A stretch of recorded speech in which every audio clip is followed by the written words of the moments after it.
بعض لوگ کہتے ہیں کہ ضرورت کے پیش نظر نبی نے کہا کہ پیشاب پی لو، ایمرجنسی کی حالت تھی، کیس تھا، ضرورت تھی اس لیے. تو اس کا جواب یہ ہے کہ اگر ضرورت کے پیش نظر صرف یہ ہوتا تو نبی صلی اللہ علیہ وسلم ان لوگوں کو حکم دیتے کہ تم اپنے منہ کو دھو، اپنے ہاتھ کو دھو، اپنے برتن کو دھو.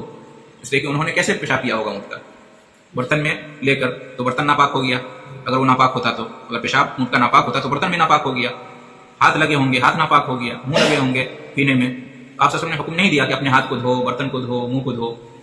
اگر ہم یہ مان لیتے کہ ایمرجنسی کی حالت میں آپ نے اونٹ کا پیشاب پینے کا حکم دیا تھا، عام حالات میں جائز نہیں ہے، ٹھیک ہے، تو اس کا یہ جواب ہے کہ اگر ایسا ہوتا تو کم سے کم یہ تو کہتے کہ تمہارے ہاتھ ناپاک ہو گئے، منہ ناپاک ہو گئے، برتن ناپاک ہو گئے، اس لیے کہ اس میں اونٹ کے پیشاب تھے. یہ نہیں کہا آپ نے، حالانکہ یہ کہنے کی ضرورت تھی اگر ناپاک اس کو مانا جاتا تو. تو بہرحال یہ دلیل ہے. اسی طرح سے اور بھی دلیل ہے.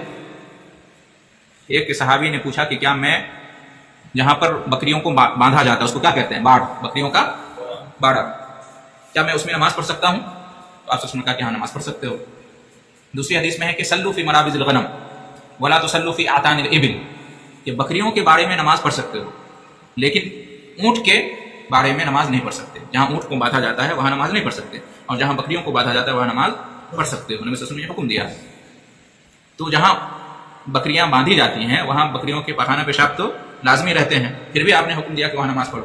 اس کا مطلب یہ ہوا کہ بکریوں کے پخانے اور پیشاب ناپاک نہیں ہے. اگر ناپاک ہوتے تو وہاں نماز پڑھنے کا آپ حکم نہیں دیتے، اجازت نہیں دیتے.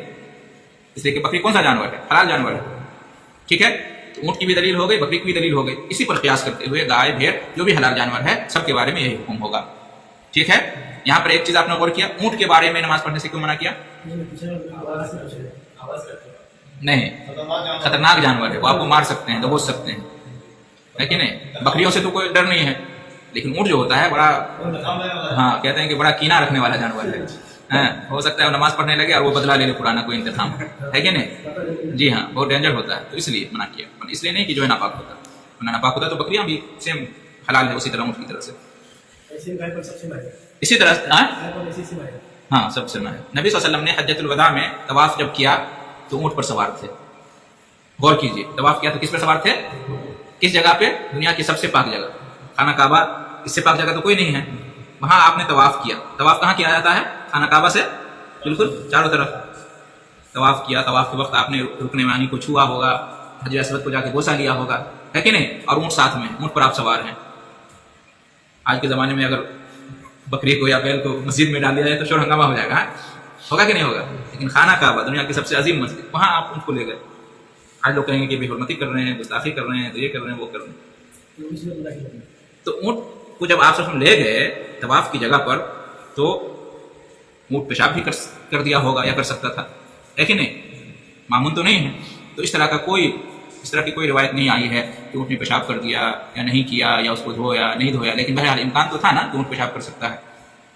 تو یہ بھی اس بات کی دلیل ہے کہ جو حلال جانور ہیں ان کا پاخانہ اور پیشاب ناپاک نہیں